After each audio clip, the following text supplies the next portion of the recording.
So good morning. Welcome to day 7 of my 30-day Pranayama challenge. I'm on vacation, so I took the day off yesterday. I was traveling. I didn't see a bunch of your comments, so thank you for your comments, particularly on Facebook. And I did have an opportunity to respond to some of them. So please keep them coming. Feel free to ask questions. This is what this is for.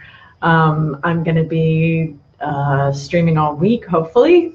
I'm moving around a little bit, but hopefully I'll be streaming all week, and then I'll take a break again on Sunday. I have so many things to share with you about pranayama, and I have to I'm trying to do it in small chunks, right? So there's many different aspects to the practice, and I want to give you an opportunity to notice how the breath is working through for you, and then give you an opportunity to practice some different techniques. So we're going to get to all that, but this first week, all we did was spend time on interoception. We're going to continue with that a little bit today, and certainly in the coming days as well, because interoception, I think, is the key to pranayama. I think it's the meeting points of where all these different techniques come in. So many people say so many things about pranayama. Have you heard? Over the years, I've heard so many different things, like, don't do Kapalabhati, it's bad for you. Pranayama is scary, it can hurt you. People do pranayama wrong. People are using their chest muscle, they should be using the belly. It goes on and on the list of things that are wrong about pranayama or dangerous about pranayama. And I really feel like the key to pranayama is to fall in love with your breath. It's really about loving the experience of being present with your breath and everything that means. There's so much to it. It's so rich, and it's such a huge lifelong study. And when we look out in the world, I'm in this beautiful place right now in Florida, and we look out in the world and we see all this beauty around us, and it's so stunning and so attractive, and our mind wants to race after it. Right, that's what the yogis talked about in the Bhagavad Gita. Like, the horses want to race after the horses that are holding the chariot. They want to race after the exciting things that we see out there or that we experience out there. And pranayama gives us an opportunity to see how beautiful the inner world is and how exciting it is, and how it's this whole other. It's a whole universe. That's the microcosm. This is that's the macrocosm. This is the microcosm. This is an incredibly rich and interesting universe, and so pranayama helps us to go inside to that universe. Okay, so what we're going to end. I realize I'm a little early today, so I hope if you're coming a little bit later, just feel free to leave a comment.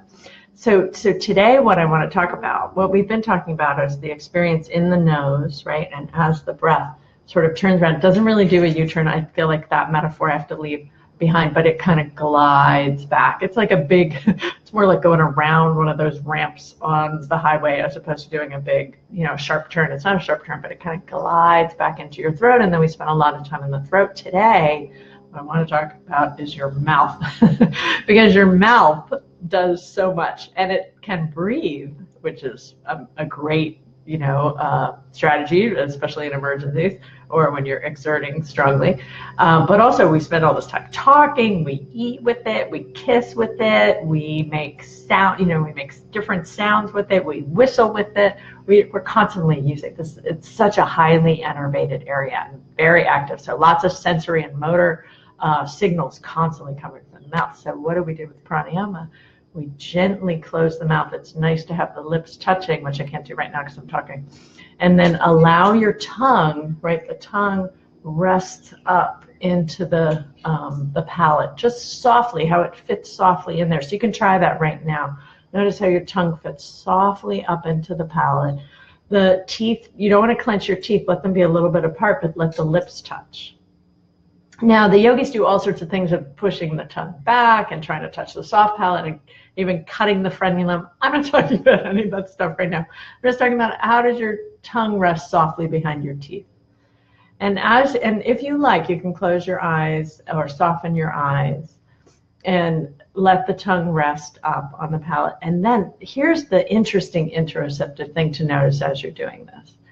That stillness of the mouth brings a stillness to the mind, right? Because you're shutting down the sensory motor nerves. You're shutting down that whole network, so much going on. There's closing that stuff down and then starting to follow the gentle flow of the breath as it moves in through your nose. Now, this is a form of pratyahara, and you can do it while I'm talking, feel free.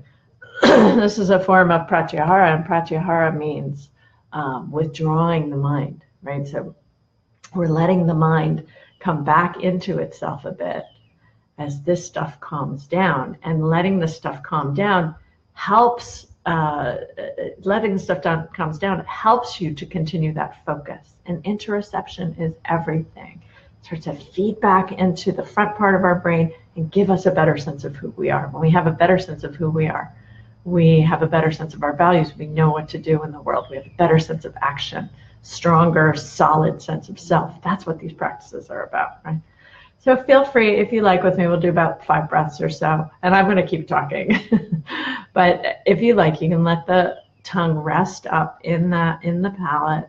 The teeth are close but not touching. The lips can touch or at least be close. Soften the jaw muscle, feel the jaw muscles softening here.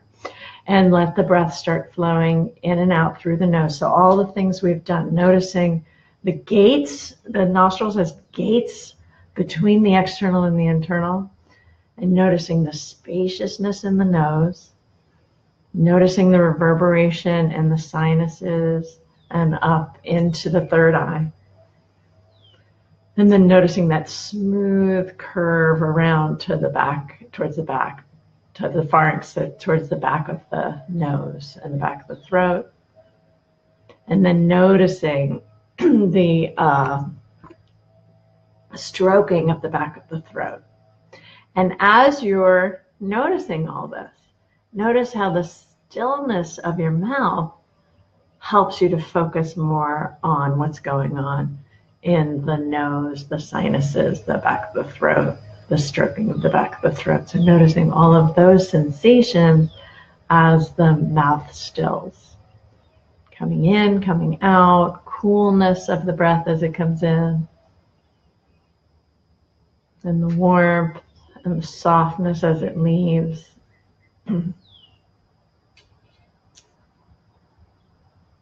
One more breath.